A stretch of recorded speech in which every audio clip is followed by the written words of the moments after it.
Now we're going to look at ENFPs and the agreeableness trait. First things first, what is agreeableness and why does it matter?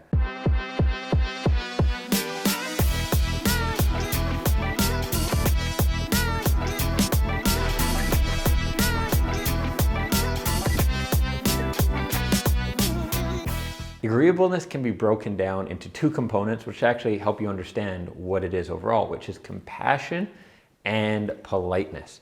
People who are quite disagreeable have no problem with negotiation. They have no problem saying what they think, telling you you're wrong, and telling you why they are right. People who are high in agreeableness tend to dislike confrontation. We like to get along with the people around us. Maybe we're talking to someone and we know that they're wrong, but do we really need to start some kind of a conflict? I don't think we need to do that today. People who are higher in agreeableness will probably be easier to get along with and will be more nurturing.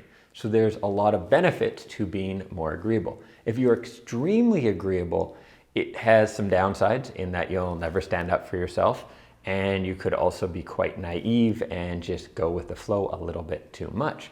People who are very disagreeable will tend to earn more money because they're willing to negotiate and fight for income. Now, as much as it could cause the odd problem at home, being very disagreeable has a lot of benefits in the work setting. Being someone who is quite disagreeable in the right role will allow you to make very calculated decisions, to say what you want, to negotiate better, maybe to fire people or make changes that other people would find quite awkward to make. So there's some benefits to being disagreeable.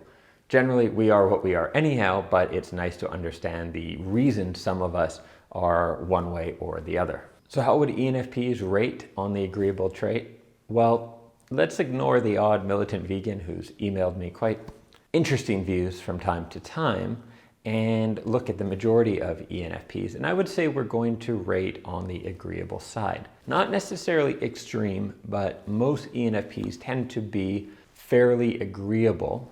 But I'm going to add a bit of a caveat to this, is that I think our core personality is actually somewhere in the middle, and on politeness actually fairly disagreeable, where we are quite compassionate, which is, the two aspects of agreeableness, compassion and politeness. One aspect of politeness is actually about how you relate to authority, and we don't necessarily love authority and that sort of thing. So I think one of the things with our type is we're quite malleable, and so we will often be more polite than we really want to be and really hold ourselves back. Now, of course, that is part of agreeableness, is basically, do you just say what you think, or are you kind of filtering and trying to agree with other people? So I would say we're going to come up on above average on agreeableness, but not on an extreme with it. And this can cause some of the problems that I see a lot with ENFPs, is that we try to avoid confrontation, often around hurting people.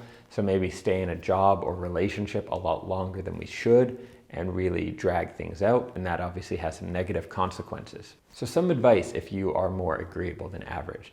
The first thing is you've got to figure out a way to deal with conflict. Now, I'm not saying you learn to jump into the lion's den and face off and deal with harsh confrontation with every ENTJ you ever meet. You're never going to be able to play their game at that level, but you need to learn how to get to that same result in your own way. So for example, I'm not someone who's great with confrontation or great with talking about money. I'm not so bad talking about money now. I've been in business for myself for about 10 years, so you have to get better with it. But what I figured out when I was starting as a freelancer, and this is what I teach in my free freelancer program now as well, is if you're not comfortable talking about money, or even if you are, this actually works better, is you build that into your marketing and sales strategy. So there's an approach to sales, and I do have a video on this, about where you're basically listening, right? You're not being pushy, you're not trying to get yeses from people or anything like that.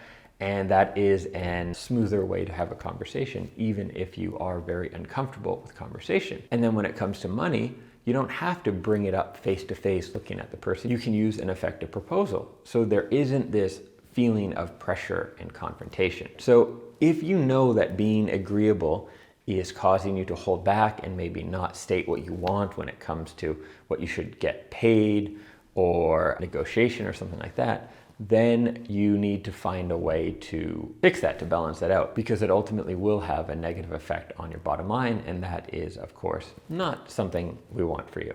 Next up, we're going to look at ENFPs and conscientiousness, which is essentially organization and hard work. Are there going to be some surprises in this one? I guess you'll have to watch the video to see. Before you go, if you are new to the channel, my name is Dan, this is Dreams Around the World, and I publish new videos each and every week, mostly for ENFPs, helping you become the best version of yourself, all while creating the most awesome life possible for you and those you love. So hit the subscribe button, not only to see the rest of this series, but also to see all my upcoming videos. Catch you in the next one. So the video you just watched is part of a series I'm filming on ENFPs and the Big Five, where we look at each of the Big Five personality traits, what they are, how they relate to being an ENFP, and some very practical advice about what your Big Five traits mean and what you should do to create the most awesome life possible for yourself based on those results. If this topic is interesting to you, you should head to dreamsaroundtheworld.com/ENFP Big Five. There you'll be able to sign up to receive notifications when each new video in the series is released, to receive a summary with links to each of the videos in the series when it is complete, as well as a written summary of the entire series if you prefer to have something you can print out and go through in the future. You also receive a bonus video for subscribers only, where I reveal my personal results on all 10 dimensions of the Big Five, as well as some extra tips that I wasn't able to fit into these videos, specifically for ENFPs as it relates to our Big Five traits. So if you want that, it is dreamsaroundtheworld.com/ENFP Big Five. I'll include a link in the description, and a card should have popped up as well. Thanks for watching.